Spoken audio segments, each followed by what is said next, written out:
pregunto, bueno, ha decidido usted postular a la Defensoría del Pueblo. ¿El hecho de haber sido procurador en la gestión transitoria de Yanine Áñez no lo inhabilita de acuerdo al reglamento de postulación? No, de ninguna manera, estimado Tufí. Un saludo primero a toda su audiencia. Los requisitos para el defensor del pueblo los establece el artículo 221 de la Constitución, 3 requisitos, y la ley 870 del defensor del pueblo, que establece una tabla cerrada de 11 requisitos. Y en ninguno de esos requisitos indica que el haberse desempeñado como procurador general del Estado inhabilitaría. Más el contrario, eso es un plus para cualquier postulante, porque acumula una experiencia vasta en una institución que es también defensora. Así como el defensor del pueblo, todos conocemos que el procurador también es un defensor jurídico del Estado. De manera que eso más bien es algo que acreditaría un desempeño mucho más eficiente de la función de defensor del pueblo. Ahora sí, el reglamento limita la militancia política. ¿En su caso no ha tenido militancia política? En absoluto, no soy ni dirigente ni militante política, nunca lo he sido en el transcurso de mi vida.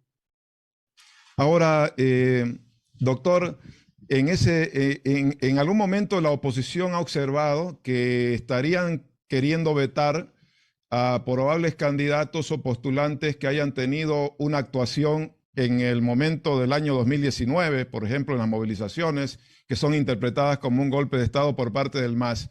Estarían invalidando a cualquiera que haya participado en estas movilizaciones, según ha dicho la oposición. ¿Qué piensa al respecto? Mire, esos son artimañas, hay que decirlo con su nombre, para evitar de que los auténticos defensores de la democracia y los derechos humanos puedan postularse. El pueblo de Bolivia es testigo que en estos días están habiendo muchas actuaciones de este tipo de artimañas para evitar que gente muy noble, de gran trayectoria y personalidades en las diferentes regiones puedan presentar su postulación al pueblo de Bolivia. De manera que es una preocupación tan sentida que el día de ayer la ONU, ¿no?, a través de su oficina en Bolivia de Alto Comisionado para los Derechos Humanos, ha señalado en sus redes sociales que está profundamente preocupado porque este proceso, de acuerdo a los principios de París, que son los principios internacionales para la elección del ombudsman, del defensor del pueblo en el mundo, indica que tienen que ser procesos participativos, transparentes y objetivos. Y el bochorno que hubo en la Asamblea Legislativa Plurinacional es todo lo contrario a esos principios, ¿no? Quieren hacerlo con una votación restringida, quieren hacerlo sin cánones altos de transparencia y de manera totalmente subjetiva y no en base a elementos reales. José María, en las últimas horas, el MAS, a través del senador Leonardo Loza, ha anunciado una demanda contra usted por haber presentado precisamente una demanda en la Corte Penal Internacional contra el expresidente Evo Morales y otras personas. ¿Cómo va a encarar esto sin que sea al final un impedimento para ser postulante a la Defensoría del Pueblo?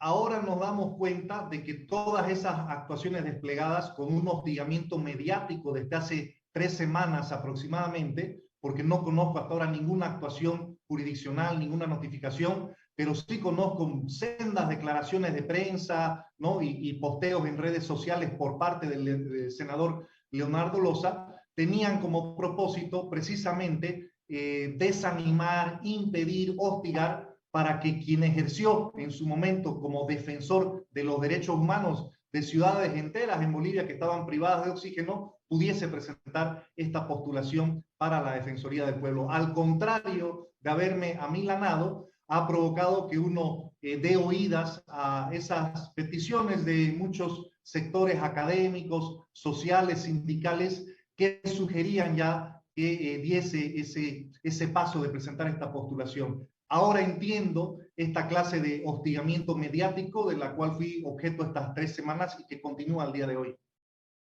Hasta este momento no ha tenido ninguna citación oficial por esa denuncia. Creo que es por calumnias e injurias el supuesto delito.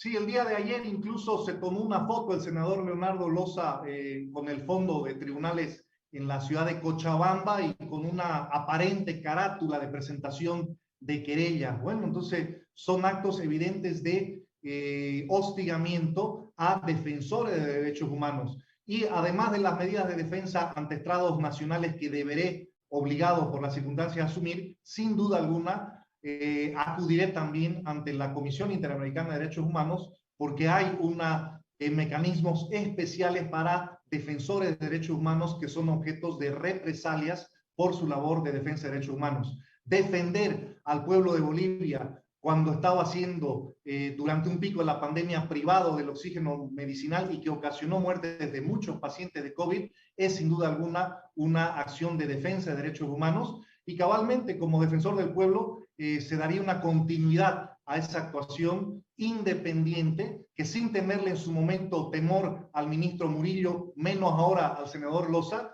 bien se podría desplegar desde la Defensoría del Pueblo. Eso es lo que puedo presentarle a la gente de Bolivia, al pueblo de Bolivia, como garantía de un desempeño eficiente en la Defensoría del Pueblo en esta ocasión. Bueno, doctor Cabrera, hasta el momento ya usted ha oficializado su interés en postularse. También lo ha hecho Manuel Morales, representante del CONADE. Hoy acaba de hacerlo la exdiputada Lidia Patti. Se menciona a María Galindo, se menciona al dirigente vecinal Jesús Vera, que está siendo procesado por las quemas de los Pumacataris. Son algunos de los nombres que se menciona. ¿Cómo ve ese escenario usted de competidores?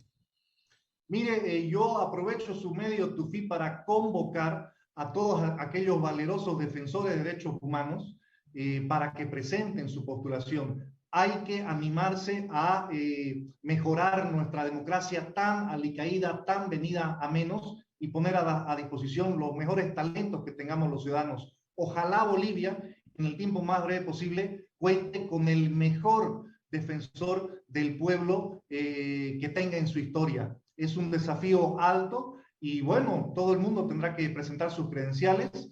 Esperemos que las facciones antidemocráticas que se están escuchando en la Asamblea Legislativa Plurinacional no prevalezcan y no se descalifiquen precipitadamente a muchos ciudadanos que están con nobleza presentando sus postulaciones. Que el pueblo conozca sus antecedentes, su trayectoria, sus credenciales. La Constitución, artículo 221, indica como tercer requisito la observancia pública, haber tenido una integridad ética y personal acreditada mediante observación pública, de manera que todos los postulantes vamos a estar bajo el lente de la opinión pública. Excelente la labor de los medios de comunicación que acompañan a que se conozca los antecedentes personales, académicos, profesionales de estos diferentes postulantes. Apelando a sus conocimientos constitucionales, le hago una última pregunta. ¿Cuál es la realidad en relación a que el reglamento no debería ser aprobado por 2/3, sino por simple mayoría, y solamente el proceso de designación o elección tendría que ser sometido a los 2/3? Una nueva artimaña. La regla de los 2/3 es clarísima, está establecida en la Constitución y no tendría ningún sentido solamente exigir 2/3 para la votación final y mayoría simple o absoluta para las primeras preselecciones, porque eso significaría de que se cerniría por la fuerza mayoritaria un solo partido político en la Asamblea, de manera que ningún otro postulante con antecedentes de independencia podría llegar a la ronda final. Entonces no tiene sentido de un 2/3 a la última votación. Los 2/3 es una regla, ¿no?, que tiene que aplicarse desde el primer momento, desde el primer momento. Y de igual manera, la labor de la comisión de verificación de los requisitos no es como un banco cuando usted va a pedir un crédito, no tienen que agarrar el mecanismo cumple y no cumple, ¿no? Y de determinados documentos tiene por propósito perjudicar a muchas postulaciones, ¿no? Porque conocemos la ineficiencia de nuestro Estado y vamos a ver esas colas para sacar los certificados, las legalizaciones, etcétera. Uno tiene que presentar su currículum en el formato que uno desee presentarlo y de manera amplia y transparente se abrirá la carpeta que uno presente, ¿no? Y uno va a acreditar lo que puede acreditar en tiempo oportuno y en base a la buena fe. No creo que nadie, por ejemplo, tenga duda de que soy un abogado graduado de universidad. No vamos a estar como la Corte Electoral en la Universidad Gabriel René Moreno en meses pasados, donde inhabilitaba candidatos porque no tenían legalizado su título y eran profesores de décadas en la universidad. Entonces son absurdos, malas prácticas, mañas para perjudicar postulaciones. Ojalá no caiga en ello la Comisión Mixta de Constitución de la Asamblea. Gracias, doctor Cabrera. Ya seguiremos hablando más adelante. Hasta la próxima.